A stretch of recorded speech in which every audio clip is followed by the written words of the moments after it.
out of your busy schedule to be with us this afternoon. Sure. And the topic that I asked you to come and discuss is how to pick a doctor.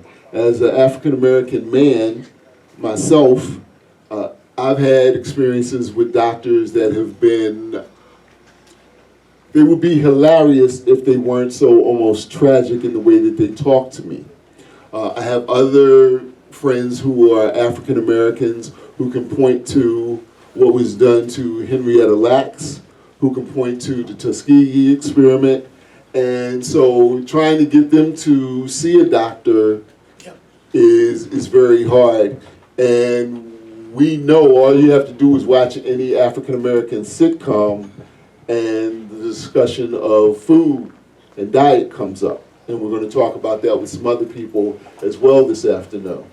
So with that as the premise, I wanted to ask you here, because you're an African American doctor, a black doctor, what would be your advice to a young, healthy feeling, because we both know that just because you feel healthy, Right. you may not be healthy. What would be your advice to a young, healthy man about, or a young, healthy person, period, about how to go about choosing a doctor in the first place? It's a very interesting question, and I'll just use my own experience. I'm originally from North Carolina. I went to school in undergrad and grad school at the University of North Carolina. Then came up and did residency. And by the way, I saw the picture of the pregnant woman. You know, I'm an OBGYN doctor by training. I haven't delivered a baby though in about 25 years, but I've delivered enough of them. And first of all, I have to apologize to every black woman in this audience, because I participated in some banter when I was trained that, when I think about it, demeaned black women. And I'll give you some examples. And I'm going back now to the mid-'80s, but I'm sure it still happens today. There used to be a time when black women came into the emergency room and they were having pain. It was automatically assumed that they had an infection. I'm sure some of you have heard this, seen this, or experienced this. And sometimes we would start treatment even before we knew what this lady had, because she knew black women were supposed to be more promiscuous, multiple sexual partners, so she had to have some kind of infection. I participated in that, even participated in some of the banter with the other white physicians that were in the audience. So I want to, first of all, apologize to the black women and the black women that I've treated over the years. My mother, my grandmother, and I have 4 daughters that I've always bring this up and say that I will make sure that every forum that I'm at, that I bring that up and recognizes that some of the same inherent prejudices that we think majority physicians have, not even majority anymore, that's my whole issue, that those of us who were trained under that system actually incorporated some of that same lingo and disparate remarks about people of color. When it comes to picking a physician, and I hope people understand what I'm going to say, because I come from more of a spiritual bent. Certain doctors have an anointing on them. You understand what an anointing is? God had the ability to give you something you wouldn't be able to do unless He put it on you. Well, not everybody's got an anointing. Not every doctor's got an anointing. You know what I'm saying? So how do you determine that?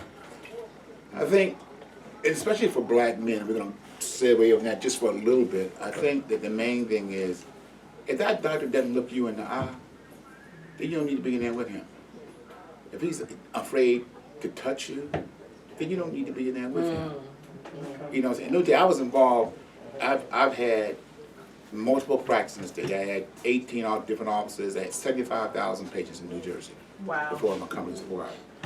By the way, let me give you another example. Back in the mid-'90s, I was just doing OBGYN, but I was doing for certain hospitals in the state, from Hospital St. Lawrence to Elizabeth Christ, Mount Holly. I was doing 17% of every Medicaid delivery in the state was being done by my group. This is in '95. So I know a little bit about healthcare, especially here in Jersey. And when it comes to a physician, I think that sometimes it's not about that they spend a bunch of time with me, it's the time that's spent in the room and how he responds to your questions, how he looks you in the eyes, how he, you can see, we're a very spiritual people. We can sense when somebody is paying attention to us and that they're giving us due respect, because we've had such a horrible history in accessing the healthcare industry in this country, which is one of the things I spent my whole life doing, is increasing access for underserved communities, and especially for underserved women.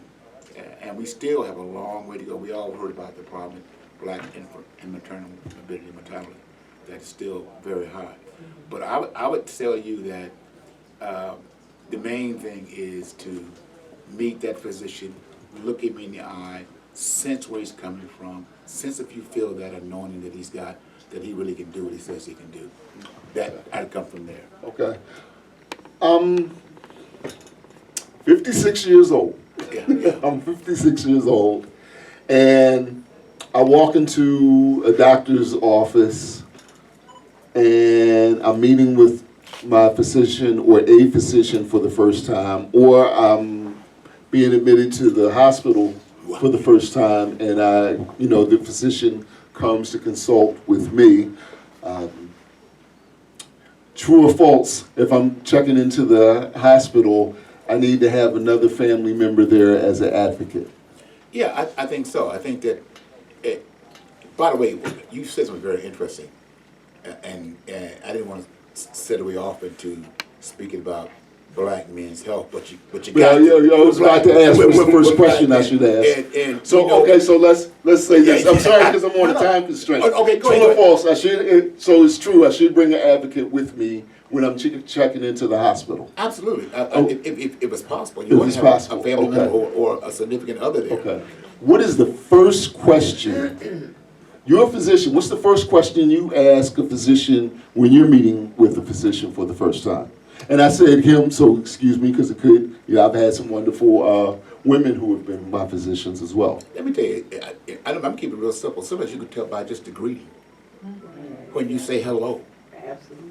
And when they introduce themselves to you, you could pick up a whole lot from that, whether they're looking at you, whether they're looking at you in the eye, whether they extend their hand, whether it's an aura that anointing gives of any provider, any professional. Not every, just because you did the best on the test, it doesn't mean you're the best at what you're doing.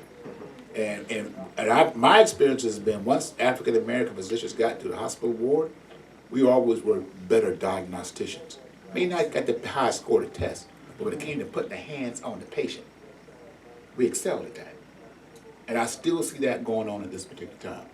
And I think that for a black man, the most important thing is that you got to access health care wherever you got, because black men are endangered species.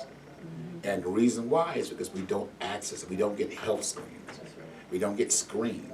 And that's like in every category of health, disease, and chronicity.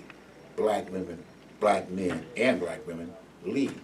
And in fact, I think that, and I know we're a time that it's, suicide is where you take, you intentionally take your life, and it's usually rapid.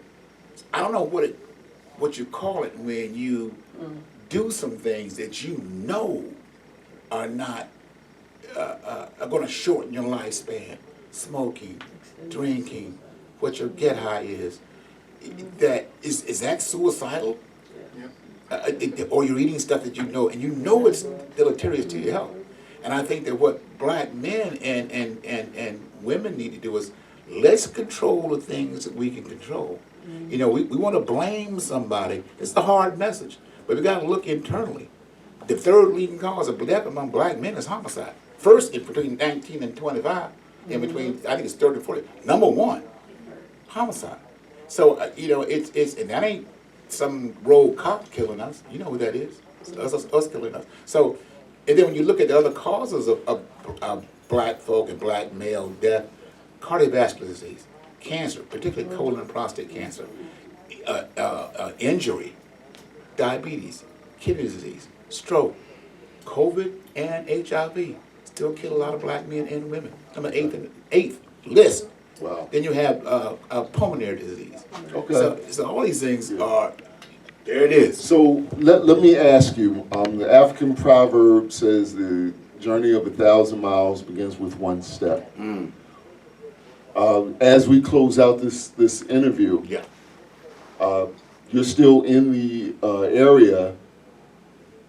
I'm a black man, I'm 56, so let's say I'm 46, so let's say I'm 36, so let's say I'm I know where you're 86. going. Get screened. What was the first step? The first step is get a physical exam. Find your medical provider and get a physical exam. Because one of the reasons why black men leave in every category of death is that they don't get properly screened. They don't get a physical every year. They don't get their blood work. They don't get a prostate. PSA, which is with antigen hormone, the blood test for prostate cancer. We don't get our colonoscopies. We don't get screened. We don't get screened for diabetes. We don't go to the doctor. That's the number one reason why black men die in this country, outside of murder, is that we don't go to the doctor. And you know who has 100% control over that? We do. We do. Anything you'd like to say? I have more questions. I don't have more time. Is there anything you'd like to say before I let you go? One big thing that when I looked around this country, and I've done a lot of work, even down in D.C., about what's causing death in the minority community, black community, and Hispanic community, I looked at something. You know, it's interesting. Most of the things that cause death in our community, we have 100% control over. 100%. And there's 5 things that I'm leaving too long. One is what our diet is, and Dr. Miller's going to talk about it. I'm sure because we've been on the stage so many times, you know, talking about the same thing. Is what we take, what we eat, what our level of activity is, what our get high is, who we hang around with, and what our level of spiritual connectivity is. Are we connected to a church or to a family? Those 5 things are killing us. And if you look at those 5 things, we have 100% control over them. That's what's killing folks in this country, especially black folks. What we eat, our activity, who we hang around with, what our get at is, and what our connectivity to from a spiritual side to our families and our community. Now, am I correct in assuming that right now you're not taking on new patients, right? Well, not me. Not you. Okay. But let me tell you, there's enough docs in this community for you to sit here and say that I can't get an appointment. That's not true. Now, may not be what doc you want, but let me tell you, I'd rather go to a doc that I didn't want to go to than not go to one at all. Okay. Let's put it that way. Ladies and gentlemen, Dr. Jon Regis. Thank you.